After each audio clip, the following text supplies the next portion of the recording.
Hello दोस्तों, मेरे YouTube channel पर आप सभी का बहुत बहुत स्वागत है। आज का हमारा टाइटल देख के आपको समझ में आ गया होगा कि आज हम कुछ ऐसे स्टॉक्स के बारे में बात करने वाले हैं जो आने वाले 1 से 2 साल में 2 टाइम्स या फिर 3 टाइम्स भी होने की क्षमता रखते हैं। इसका ये मतलब नहीं है कि आप इसको आंख बंद करके खरीद सकते हैं। इसका भी एक छोटा सा स्टॉप लॉस होगा। ये कुछ ऐसे स्टॉक्स है जिनमें रिस्क बहुत कम है और जो रिवॉर्ड आपको मिल सकता है वो उससे बहुत ज्यादा है, इसलिए मैंने ये स्टॉक आज चूज किए हैं। तो अब बिना कोई देर किए हुए हम सीधा स्टॉक्स के ऊपर चल पड़ते हैं। तो सबसे पहले जो हम चार्ट देखने वाले हैं वो हमारा गोदरेज प्रॉपर्टीज का है। ठीक है, तो एक बार मैं उसका चार्ट खोल देता हूँ और उसके बाद आपको बताता हूँ क्यों मैंने ये स्टॉक सिलेक्ट किया था। तो ये मैंने गोदरेज प्रॉपर्टीज का चार्ट खोल लिया है। तो यहाँ पर आप देख सकते हैं, ये जो यहाँ पर आपको एक लाइन दिख रही होगी। ठीक है, तो सबसे पहले मैं आपको ये बता देता हूँ, ये जो यहाँ पर मैंने लाइन लगाई है ये हमारी 200 की मूविंग एवरेज एक्सपोनेंशियल है। ये यहाँ पर भी आप देख सकते हो। ठीक है, तो अब हम देखते हैं ये मैंने चार्ट सिलेक्ट क्यों किया है। तो ये जो हमारा टाइम फ्रेम है ये वीकली टाइम फ्रेम है। मान लो ये जो आपको एक कैंडल दिख रही है ये पूरे वीक की एक कैंडल है। ठीक है, तो यहाँ पर आप देखोगे तो ये बहुत अच्छा एक पैटर्न बन रहा है। इधर ये जो यहाँ पर पैटर्न बन रहा है इसको आप ट्रायंगल पैटर्न भी कह सकते हैं। मैं आपको एक बार यहाँ पर मार्क करके भी दिखाता हूँ। यहाँ पर अगर मैंने यहाँ से यहाँ तक लाइन लगा दी तो आप देख सकते हो यहाँ पर एक ट्रायंगल बन रहा है। ठीक है, तो इसको थोड़ा मैं पीछे एक्सटेंड कर देता हूँ तो ये यहाँ पर फिर से यहाँ पर भी ज्वाइन हो जाएगी। ठीक है, तो यहाँ पर एक आपको ट्रायंगल दिख रहा है। तो जैसे इसमें ब्रेकआउट आ जाएगा, ठीक है, तो जैसे ब्रेकआउट आ जाएगा तो इसमें जो चाल बनेगी ये बहुत तेज बनेगी। ठीक है, और दूसरा जो इसका रीजन है यहाँ पर एक आपको 200 की सपोर्ट भी मिल रही है और इसने इसको 2 बार छुआ है इधर। तो एक बार हम इसको पीछे चलकर देखते हैं, जब भी इसने 200 को टच किया है तो उसके बाद क्या हुआ था। ठीक है, तो यहाँ पर आप देख सकते हो इसने यहाँ पर भी इसको टच किया था। ये जो एरिया है यहाँ पर इसने 200 को टच किया था और यहाँ से सीधा ऊपर चला गया था। तो अगर आप यहाँ से इसको काउंट करेंगे तो आप देख सकते हैं ये जो स्टॉक था उस समय था कुछ 500-600 रुपये का था। ठीक है, और यहाँ से सीधा ये आपको 2500 के आसपास लेकर चला गया। तो यहाँ पर इसने वीकली के 200 को छुआ और सीधा इसने 3 से 4 गुना इसको कर दिया। ठीक है, तो यहाँ पर भी आप देख सकते हो इसने यहाँ पर भी वीकली को छुआ था। उसके बाद इसने क्या किया, ये आपका यहाँ पर वीकली को इसने छुआ, ये आपका रेट था 480 के आसपास। 480 का सीधा इसने करेक्शन आने से पहले 1000 कर दिया। तो यहाँ से यहाँ तक ये 2 गुना हो गया। ठीक है, उससे पहले इसने यहाँ पर एक बार वीकली को छुआ था, यहाँ पर एक बार वीकली को छुआ था, ये देखो 2 बार छुआ। तो यहाँ से आप मान लेते हैं आप यहाँ पर आ भी नहीं पाते। ठीक है, आप यहाँ पर आ पाते मान लेते। तो ये जो रेट था ये आपको 300 से 400 रुपये के बीच था, 400 मान लेते हैं इसको। ठीक है, तो 400 से सीधा इसने इसको 800 कर दिया। तो यहाँ से भी ये 2 गुना हो गया। ठीक है, तो ये जो मैंने चार्ट चुना है इसी के वजह से चुना है। यहाँ पर भी आप देख सकते हैं ये जो यहाँ पर बहुत अच्छा एक ट्रायंगल पैटर्न भी बन रहा है। अगर अभी तक इसमें कंफर्मेशन नहीं आई है, ठीक है, और जैसे ही कंफर्मेशन आएगा तो आपको यहाँ पर एक बहुत अच्छा रिवॉर्ड मिल जाएगा। और उसके सामने अगर आप देखोगे तो आपको रिस्क कुछ भी नहीं है, बस इतना सा आपका स्टॉप लॉस है। देखो ये जो एरिया आपका बन रहा है ये आपका स्टॉप लॉस एरिया है। ठीक है, और यहाँ पर आप ये भी देख सकते हो ये जो आपको वीकली का जो 200 है ना, इसको इसने 2 बार छू लिया है इधर। ठीक है, तो ये आपको बहुत अच्छा जगह पर मिल रहा है। अभी लोग अक्सर गलती क्या करते हैं, वो जैसे ये चाल बनते हैं ना तो वो यहाँ पर लेते हैं इसको, इसलिए ज़्यादातर लोगों को लॉस होता है। और ये जो पूरा करेक्शन का एरिया होता है उसमें वो रहते हैं। ठीक है, और यहाँ पर ज़्यादातर लोग क्या करते हैं, यहाँ पर वो बेच देते हैं। और जिनको थोड़ी सी ज़्यादा समझ होते हैं वो क्या करते हैं, यहाँ पर उनको एक्यूमुलेट कर लेते हैं। ठीक है, तो ये एक एक्यूमुलेशन जोन है। तो जैसे ये जोन पार हो जाएगी फिर से आपको ये ऐसी चाल देखने को मिल जाएगी। तो ये जो स्टॉक है इसकी जो प्रोबेबिलिटी है ऊपर जाने की वो सबसे ज़्यादा है। ठीक है, तो इसलिए मैंने इसको सबसे पहले चुना है। हमारा जो अगला स्टॉक है वो है आपका इन्फो एज, जो नौकरी के नाम से भी जाना जाता है। ठीक है, तो ये मैंने इसका चार्ट खोल दिया है। ये सिमिलर सा आपको चार्ट दिख सकता है, जैसे ये गोदरेज प्रॉपर्टीज था ना वैसे ही आपको नौकरी का चार्ट दिखेगा। तो यहाँ पर भी क्या हुआ है, यहाँ पर आप देख सकते हो यहाँ पर एक बार इसने छू लिया, फिर यहाँ पर दूसरी बार छू लिया। तो छूने का मतलब ये नहीं कि मान लेते ये लाइन है तो इसका ज़रूरी नहीं कि यहाँ पर छूकर ही इसको जाना है।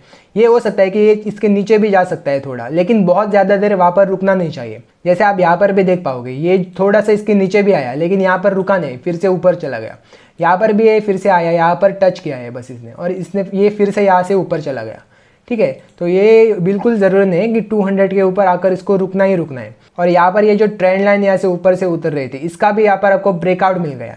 तो ये होता है कंफर्मेशन, जो गोदरेज प्रॉपर्टीज में अभी तक नहीं है। ठीक है, तो आपको यहाँ पर कंफर्मेशन भी मिल रहा है। और आज भी इसने आए गए डेली के ऊपर भी बहुत अच्छी खासी कैंडल बनाई थी। ठीक है, तो ये आपकी 6-7% की कैंडल थी।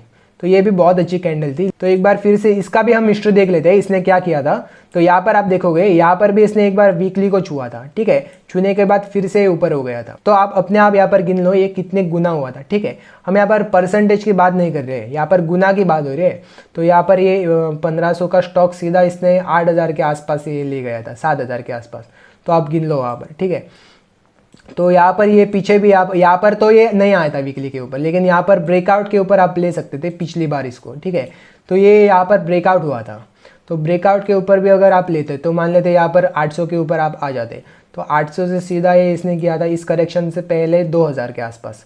यहाँ पर भी आप अगर निकल लेते तो 2500 के आसपास आप निकल जाते यहाँ पर, ठीक है। थोड़ा अगर हम पीछे चलेंगे तो आप यहाँ पर देख सकते हैं, इसने यहाँ पर भी इसको वीकली को छुआ था यहाँ पर, ठीक है। यहाँ पर छुआ, फिर यहाँ पर थोड़ा सा काम किया, और यहाँ से जैसे ही ये ब्रेकआउट हो गया, जो यहाँ से यहाँ ब्रेकआउट हुआ था, ठीक है, उसमें इसने सीधा इसको मान लेते आप यहाँ पर ले लिया होता। तो 300 का इसने कर दिया था ये 900, मतलब यहाँ से भी 3 गुना हुआ था, ठीक है। तो अगर आप इस चार्ट को अभी देखेंगे अभी के हिसाब से, तो बिल्कुल उसी तरह से ये खड़ा है, और यहाँ पर इसने ब्रेकआउट भी दे दिया। तो अगर हम मिनिमम 2 टाइम्स से अगर मान लेते हो, ये तो 4 का आपको 8 दिख जाएगा, यहाँ से यहाँ तक तो ये ज़रूर पहुँच जाएगा, ठीक है। ये हम मिनिमम की बात कर रहे हैं। अभी जो ये आपको स्टॉक्स मिल रहे हैं ना, बिल्कुल आपको लो के आसपास मिल रहे हैं। तो अभी आपके पास बहुत अच्छा रिस्क टू रिवॉर्ड है। यहाँ पर आपका स्टॉप लॉस कितना है देखो, बिल्कुल ये कुछ स्टॉप लॉस है नहीं इसमें, बिल्कुल ये इतना सारी स्टॉप लॉस है। मेरे आपको बिल्कुल खरीदने के राय वगैरह कुछ नहीं, हम बस यहाँ पर एनालिसिस कर रहे हैं कि आगे के आने वाले 2 साल में या फिर 1 साल में हो क्या सकता है, ठीक है। तो इसी हिसाब से हम अगला चार्ट देखते हैं, वो हमारा बर्जर पेंट्स मैंने सिलेक्ट किया है। तो बिल्कुल उसी तरह से आपको दिखेगा, ज़्यादातर चार्ट्स आपको सिमिलर पैटर्न में नहीं दिखेंगे, ठीक है। तो यहाँ पर भी आप देख सकते हैं, ये जो यहाँ पर वीकली को टच किया है, यहाँ पर भी वीकली को टच किया है, ठीक है। अगर हम पीछे जाकर देखेंगे तो इसने हमको कहाँ पर मौका दिया था फिर से लेने का, यहाँ पर आपको कहीं मौका ही नहीं मिला। तो सबसे पहले हमको यहाँ पर इसने मौका दिया था, वो था 2008 के आसपास, ठीक है। यहाँ पर अगर आप ले लेते, मान लेते यहाँ पर आपने ले लिया, तो ये ऊपर जाता, और जब ये नीचे आता आपका स्टॉप लॉस हिट हो जाता, ठीक है। लेकिन क्या हुआ, जैसे ये नीचे आ गया, फिर से यहाँ से इसने ऊपर ले लिया। तो आपको करना क्या होता है, ये आपको मैं एक बार बता देता हूँ। जैसे ये नीचे आता है ना, तो आपको एक बार तो बाहर निकलना होता है, लेकिन अगर ये बहुत ज़्यादा नीचे नहीं जाता और यहाँ से फिर से घूमने की कोशिश करता है, तो जैसे ये वीकली के फिर से 200 के ऊपर आता है और एक बार आपको प्राइस एक्शन दिखाने लगता है, ठीक है। तो मान लेते हैं आप यहाँ पर भी फिर से आ जाते हैं, तो इसने आपको कभी मौका दिया ही नहीं बाहर निकलने का, ये तो चलता ही जा रहा है देखो, ठीक है। और ये अभी अभी आपको मौका मिल रहा है यहाँ पर 200 के ऊपर।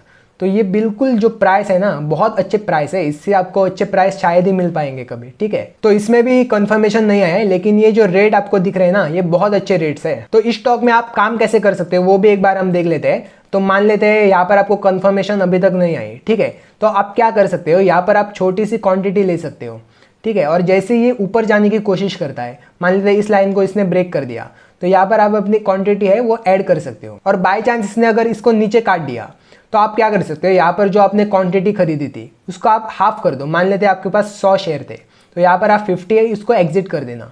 लोग गलती क्या करते हैं, जब भी स्टॉक नीचे गिरता है तो आप उसको एवरेज करते हैं। आपको कभी ये गलती नहीं करनी है, जब भी स्टॉक ऊपर जाएगा ना तभी आपको एवरेज करना है। तो जैसे इसने इसको काट दिया, मान लेते 574 के प्राइस को इसने काट दिया, तो आपको आधी क्वांटिटी एग्जिट करनी है, और फिर से अगर ये घूमता हुआ दिखता है तो उसको फिर से ऐड करना है। तो इस तरीके से जिस शेयरों में कंफर्मेशन नहीं है उसमें आप काम कर सकते हो। तो सबसे अच्छी जो कंफर्मेशन आएगी वो 710 के आसपास ही आपको आएगी। तो अगर आपको ये खोने का डर है तो आप क्या कर सकते हैं, छोटी सी क्वांटिटी यहाँ पर उठा सकते हैं, और जैसे ही इस प्राइस को या फिर इस ट्रेंड लाइन को अगर ये क्रॉस करता हुआ दिखता है तो वहाँ पर अपने क्वांटिटी है जो इसको ऐड कर सकते। तो ये हो गया आपका बर्जर पेंट्स। अब हम अगले चार्ट के ऊपर चलते हैं। एक्साइड इंडस्ट्रीज हमारा अगला चार्ट है, ठीक है। ये जो आपको चार्ट यहाँ पर दिख रहा है ना, ये इनसे भी बहुत बड़े टाइम फ्रेम के ऊपर काम कर रहा है। तो आपको मैं इसको मंथली के ऊपर करके एक बार दिखा देता हूँ। अगर आप यहाँ पर देखोगे तो जैसे वो वीकली के ऊपर 200 के आसपास काम कर रहे थे, ठीक है। तो ये जो एक्साइड इंडस्ट्रीज है इसने भी वही काम किया है, लेकिन इसका जो टाइम फ्रेम है वो थोड़ा बड़ा है। इसका मतलब ये होता है अगर टाइम फ्रेम बड़ा है तो इसमें रिवॉर्ड भी आपको उससे बहुत बड़ा मिलेगा, लेकिन जो आपका रिस्क है ना वो उतना ही है जो पिछले चार्ट में था। तो यहाँ पर आप देख सकते हो, यहाँ पर 200 को इसने एक बार टच किया है, ठीक है। यहाँ पर दूसरी बार जो इसने टच किया है, और यहाँ पर आप देख सकते हो ये ब्रेकआउट के चक्कर में है। अगर ये इस मंथ इस लाइन के ऊपर सस्टेन कर दिया तो इसका बड़ा वाला ब्रेकआउट हो जाएगा। तो अगर आप मुझे पर्सनली पूछेंगे तो इसका मेरे हिसाब से जो टारगेट बन रहा है ना, तो इसका 7 से 8 गुना आप पकड़ लो, 6 से 7 गुना तो आप पकड़ ही लो, ठीक है। क्योंकि ये जो स्टॉक है ये यहाँ से 2010 से कंसोलिडेट कर रहा है, देखो यहाँ से ये चला ही नहीं है, गया ही नहीं है स्टॉक, ठीक है। तो इसमें बहुत अच्छा रिस्क टू रिवॉर्ड बनता है। ये आपका रिस्क कितना है, बस इतना छोटा सा रिस्क है। अगर आपको 5, 6, 7 गुना अगर भी मिलता है तो बहुत होता है इसमें। तो ये जो चार्ट था ये आपका मंथली टाइम फ्रेम के ऊपर काम कर रहा था, ठीक है। और ये आपका LIC हाउसिंग जो हमारा अगला चार्ट है ये भी सेम टाइम फ्रेम के ऊपर काम कर रहा है। इसमें भी सेम चीज़ हुई है। यहाँ पर इसने मंथली के ऊपर 200 को यहाँ पर एक बार टच, मतलब थोड़ा सा नीचे काम करके फिर से ऊपर चला गया। यहाँ से आकर फिर से एक बार इसने टच कर दिया, ठीक है। और यहाँ से निकालने की कोशिश में है, अभी तक ये निकला नहीं है, लेकिन ये निकल जाएगा किसी दिन, क्योंकि स्टॉक ये बहुत अच्छा है, ठीक है। लेकिन कितना भी अच्छा हो, आपको यहाँ पर एक स्टॉप लॉस जरूर लगा के रखना है। ये आपका यहाँ पर स्टॉप लॉस का एरिया आ जाएगा। और जैसे ये इस लाइन को ब्रेक करने की कोशिश करता है तो यहाँ पर आपको अपनी जो क्वांटिटी होती है उसको ऐड करना होता है। और जैसे मैंने आपको पीछे बताया, ये अगर इसको नीचे काटने की कोशिश करता है तो धीरे धीरे आप एग्जिट कर सकते हो। तो इस तरह से आप जो उसमें कंफर्मेशन अभी तक नहीं आए, लेकिन जो स्टॉक्स बहुत अच्छे हैं जो अभी चल सकते हैं, उसमें काम कर सकते हो। अगला जो हमारा चार्ट है ये भी इसी तरह से काम कर रहा है। KRBL का हमारा चार्ट है, इसने भी कुछ सिमिलर लाइन के ऊपर ही काम किया है, ठीक है।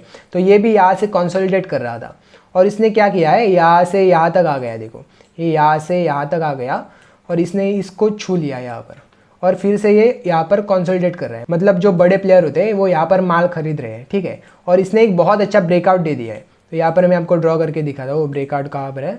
ये हमारे यहाँ पर ब्रेकआउट की लाइन है। देखो इस लाइन के ऊपर जैसे ही ये सस्टेन किया इसने 1 मंथ के लिए, तो यहाँ पर इसका बहुत अच्छा ब्रेकआउट आ चुका है। तो ये जो स्टॉक है ये भी आपको बहुत अच्छे नज़ारे दिखा सकता है। और आज का जो हमारा आखिरी स्टॉक है वो टाटा पावर है, ठीक है। उसको भी एक बार हम देख लेते हैं। इस चार्ट को मैंने चूज किया था, वो हमारा टाइम मंथली नहीं था, वो वीकली भी नहीं था, ठीक है। इसको मैंने डेली के ऊपर सिलेक्ट किया था। जो हमारे चार्ट होते हैं उनका जो टाइम फ्रेम होता है उनसे कोई मतलब नहीं होता, ठीक है। आपको बस पैटर्न देखने होते हैं और कैसे वो काम कर रहे हैं उसको देखना होता है। उससे आपको बहुत अच्छे आइडिया लग जाते हैं कि इनका जो बिहेवियर है फ्यूचर में वो कैसा हो सकता है। तो इस चार्ट को अगर आप देखोगे तो आपको दिख जाएगा ये डेली के 200 के ऊपर काम कर रहा था, ठीक है। तो यहाँ पर आप देख सकते हैं ये यहाँ पर आया था पहली बार, थोड़ा सा नीचे चला गया, लेकिन ऐसी कोई बात नहीं, इनको यहाँ पर रुकना ही है, ऐसी जरूरत नहीं है। थोड़ा सा नीचे जाकर भी ऊपर आ सकते हैं, लेकिन ये नहीं हो सकता कि ये इसके नीचे चले गए और यहाँ पर बहुत देर काम कर रहे हैं, ठीक है। तो उस केस में आपको थोड़ा सा अलर्ट हो जाना होता है। तो यहाँ पर ये एक बार आया और यहाँ से ऊपर चला गया, फिर से यहाँ पर ये यहाँ पर नीचे आया, यहाँ पर 200 को एक बार टेस्ट कर दिया फिर से, ठीक है। तो उसके बाद अभी क्या हो रहा है, ये अभी ट्रायंगल पैटर्न में है, ठीक है। यहाँ पर आप देखोगे एक ट्रेंड लाइन आ रहा है ऊपर से और ये एक नीचे से आ रहा है, तो यहाँ पर इसको रेजिस्टेंस मिल रहा है। लेकिन जैसे इस लाइन को ये ब्रेक करेगा तो इसमें भी बहुत अच्छी खासी चाल आ जाएगी ये, और ये भी आपको बहुत अच्छा रिवॉर्ड दे सकता है। क्योंकि अगर मैं आपको इसको मंथली के ऊपर दिखाऊँ ना तो ये आपको दिखेगा कि बहुत सालों से इसने कंसोलिडेट किया है, ठीक है। यहाँ पर आप देख पाओगे ये यहाँ से कंसोलिडेट कर रहा है जो 2007 था, और यहाँ से ये 2020 तक कंसोलिडेट किया इसने। और मान लेते हैं आपने इसको यहाँ पर ले लिया था तो ऑलरेडी यहाँ से 5 टाइम्स तो हो ही चुका है, ठीक है। तो इसमें और भी पॉसिबिलिटी है, ये 2-3 टाइम्स यहाँ से और बढ़ सकता है। तो ये जो मैंने आपको आज चार्ट्स बताए बहुत ही निचले स्तर के ऊपर अभी खड़े हैं, ठीक है। अगर आप इन चार्ट्स को यहाँ पर अच्छी निगाह से देखोगे ना तो आपको एक बहुत अच्छा रिवॉर्ड मिल सकता है। लेकिन मैं आपको फिर से एक बार बताना चाहूंगा, मेरी आपके लिए यहाँ पर कोई राय नहीं है। अगर आप इसमें कुछ काम करना चाहते हो तो अपना एनालिसिस पहले जरूर कीजिए, और जैसे जैसे वक्त बीतता जाएगा हम इसको एक बार फिर से रीएनालाइज करेंगे और देखेंगे अभी ये कहाँ पर खड़ा है। जिस जगह पर वो खड़ा होगा वहां से कितनी और गिरावट आ सकते हैं, या फिर आप इसको और कहाँ पर ऐड कर सकते हो। अगर स्टॉप लॉस हिट होता है तो आप कहां पर निकल सकते हो, ये आने वाले हफ्तों में या फिर महीनों में हम इसको देखेंगे।